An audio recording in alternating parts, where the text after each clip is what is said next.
welcome to the show. This is The Force Always. My name is Diz, aka David Zaman. Let's get on with the show with the news, the views, the reviews, and interviews.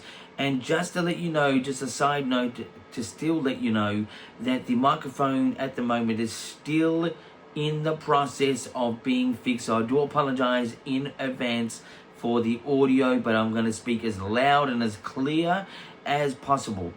And while I'm on a side note, subscribe to The Force Always. I'm here 3 or 4 times a week with the Star Wars news, views, reviews, and interviews. And speaking of which, let's get into the news. So the news this time around, as I bring it up, Starfighter at D23 is out and about, and a review of the actual trailer. So the trailer of Starfighter is out and about in a pirated sort of version you can find online if you really scour the internet. I found it personally, and I will give you my thoughts later in the show. That's the Star Wars Starfighter trailer, teaser trailer that was viewed at D23 in this last weekend in Anaheim, America. So I'll give you my thoughts and review and stuff like that in the review section later in the show. And can you believe it? That is pretty much the news for this time around. I would like to say no news is good news with Starfighter, but that's over now. We've got some news. Anyway, so let's get into views. Views is my viewpoint opinion or view idea on a story within Star Wars. And this time around, my view is going to be about the leaked Starfighter trailer, teaser trailer that was viewed at D23. What should happen? Should Disney just put it online, or should they just let the leaked trailer go out and about?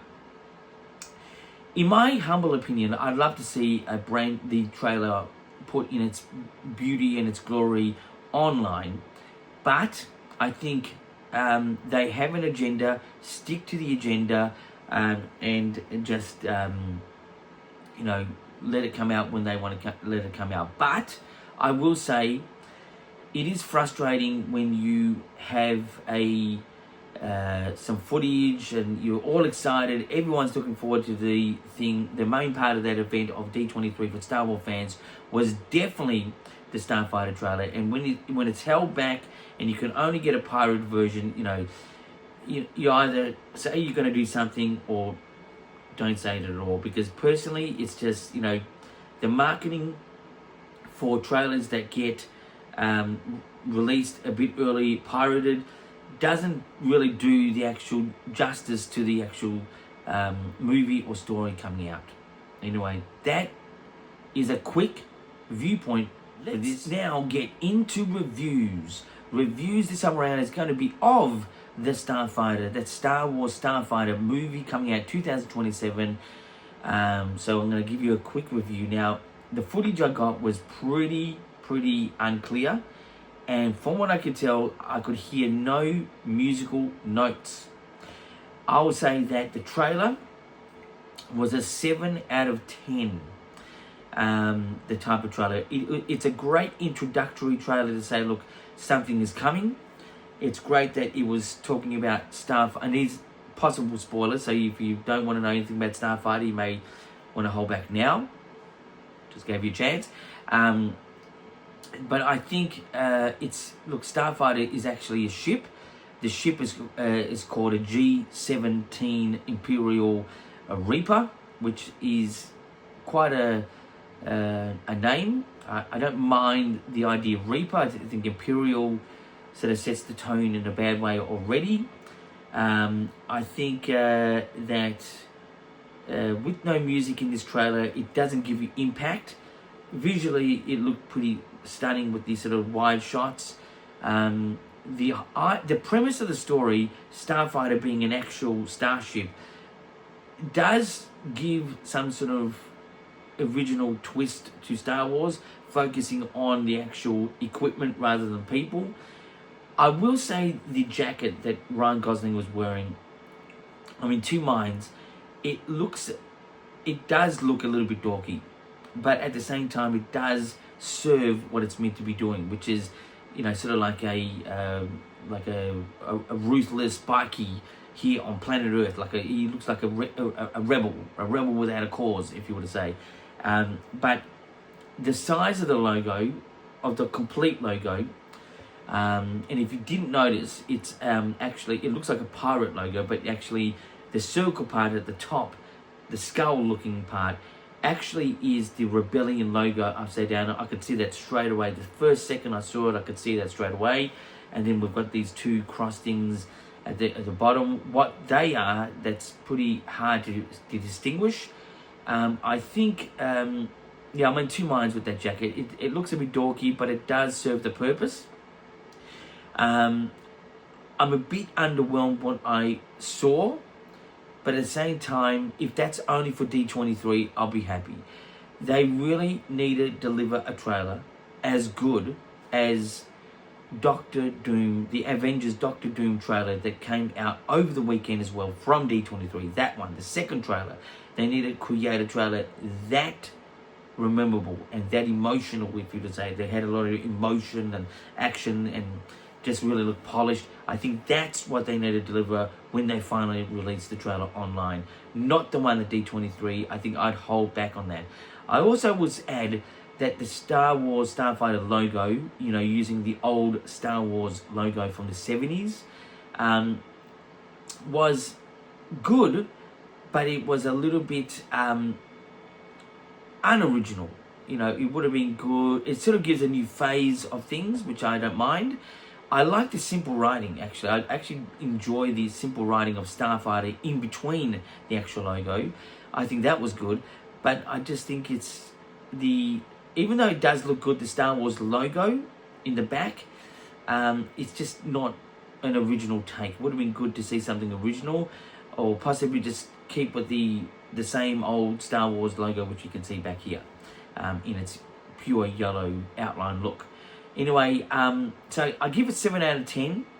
It's a little bit heartbreaking that we can't get it online, but at the same time, we are 9 months away out, and so I just think it's, understandable. It's a bit early, but the first trailer that goes online needs to be impactful the same way that Avengers Doomsday trailer that just arrived over the weekend at D23 hits it. That would be just how it should be, that impactful. Anyway, so that is the review section. Okay, so now let's get into the interviews. Interviews is usually my last lot of questions I got in my last particular video. So if you want to send in questions or comments, put it on my last particular video as a message on YouTube. I'm not really rocking the Instagram and Twitter and X and all that, just to make it simple and easy, straightforward at this time. So just send me anything and let's go through the questions. So we've got Michael from Werribee South, that's in part of Melbourne, Victoria, Australia, just in case you didn't know. He is asking, visual spectacle. High praise has been directed at the cinematic scale, specifically shots of Cade flying a decommissioned G-17 Starfighter across the diverse alien landscapes, such as a skyscraper-sized water geysers erupting from an ocean. Thoughts? Well, because I got a real rough copy of the trailer, it's a little bit hard to get that sort of detail, but the wide shots definitely look really good from what I could tell. But just to also let you know, Cade is the character name for Ryan Gosling's character. I think it's Cade Oberon, and he's flying a G-17 Starfighter, which is a G-17 Imperial Reaper, as they're calling it. So my thoughts is that I couldn't really take in the scale with the detail from the copy I've got so far. Anyway, but it did look good. The next question from Michael from Werribee South: does a film titled Starfighter benefit from staying grounded in a mechanical, high-octane space combat reminiscent of Rogue Squadron, or does it need to feature lightsabers and the Force to truly feel like authentic Star Wars? Look, Star Wars staples are lightsabers. It needs also the Force. So it's two things that you in a episodic saga release, if they're going to treat it like that, it really does need a feature that. Personally, this film does need lightsabers. It does also need the Force. It doesn't have to be inundating like crazy amount. It just needs to have it because it's a part of the story of Star Wars. It's just there. It's not there to sort of say, oh look, we've got a lightsaber, check it out. It's a part of the movie, part of the story. I think it should include it. That's my opinion. The next question from Michael from Where We South. Given the monumental pressure of anchoring the franchise's 50th anniversary, is a completely experimental standalone narrative about a brand new character the right choice to celebrate 5 decades of lore? Well, as I've said a number of times, I think this is a secret episode 10. I think they're going to announce this at Star Wars Celebration. Because 5 years after The Rise of Skywalker, which is episode 9, this story is set, is a bit too close to the nose. I think they need to make this episode 10. If they don't, it's a missed opportunity. Having episode 10 come in the year that's the 50th anniversary, that would be just iconic. That's what I think. That's what I think it's. And from the look of the logo, if you look at the logo of the Starfighter logo, it does sort of connect to the other particular the last trilogy we got, 7, 8, 9. It sort of carries on for that with a bit of a different take on it, and I just think they're sort of slowly letting us know that this is going to be episode 10. And I personally would like it to be episode 10, being the 50th anniversary, and it is 5 years after Rise of Skywalker episode 9. Anyway, that's my thoughts. The next question from Michael from Where We South is the Top Gun space comparison. Commenters on the Nerdwire and social media have widely compared the gritty scrapyards and intense dogfight choreography to a sci-fi iteration of Top Gun. Thoughts? Great. If it looks like Top Gun, especially the last Top Gun, that's great. I mean, it gives the adrenaline. That's, it's not meant to be Top Gun. It's just meant to be just that impact. That action sequence is great. It's fantastic. I'm all for it. Anyway, the next question from Michael from Where We South is, fans who witnessed the exclusive room-only footage at D23 noted that it looks highly original. It breaks away from the standard prequel-sequel structures to establish an independent story about a cynical rogue pilot, Cade Oberon, which is Ryan Gosling, and a young companion, Flynn Gray. Thoughts? Well, you've got to be in the room to sort of get that sort of feel of the whole impact of the trailer with the sound that was happening there. That would have had a beautiful sound system, big screen. It just you get a different understanding of it, of the trailer, of the teaser trailer. But I just think there's a lot about the story that we've got to know so far. That you've got a mentor and a kid that could be force sensitive. It's a little bit unoriginal for Star Wars, but the thing I like about it is that Star Wars cycles itself all the time. Episodes 1, 2, and 3, 4, 5, and 6, 7, 8, 9 are almost the same story. If you compare 1 to 4 and to 7 to 5 to 8, that's the episodes, or the beginning episodes, or the middle episodes, and all the last episodes of the trilogies are the same type of story, just done in different ways with sort of variations. That's actually a written sort of idea that is from George Lucas, the man. And I like that because it shows the cycle of life, real life. I think, I don't know. There's not much originality that I've seen so far, besides just a new Star Wars film coming out. But anyway, the next comment that I got was from okay, his name is, and I do apologize if I butcher your name. I'm gonna say it as best as I can.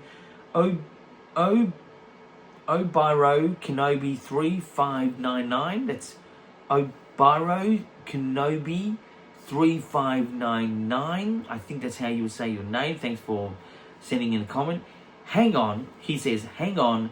Since when do Star Wars trailers give lots away? We don't need lots. Flashes are fine. I agree. I absolutely agree that, I would have liked to see, if they're going to announce there's going to be a teaser or trailer at an event, they should, release it online. But obviously, the big thing was Ahsoka. They really wanted to push that first because that's coming the next in line. So if they had two trailers, it would have been a mishmash of things. People were going, the common person would have thought, what's going on? This, that, what's this, But for us Star Wars fans, we know what's going on. But, if you're going to have a presentation that involves Starfighter at D23 and you had a teaser, you should sort of really be pushing that idealistically online ASAP, or you're just going to have the scrappy looking videos there for a while of a teaser trailer, whatever you want to call it, out there. And the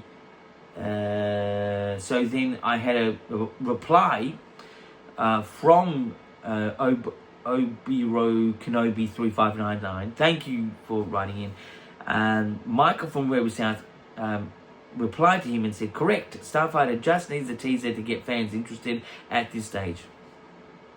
That's it. That's exactly it. Anyway, so that is the show for this time around. As I mentioned, I'm here 3 or 4 times a week with the Star Wars news, views, reviews, and interviews. And until next time, my friends, keep rocking.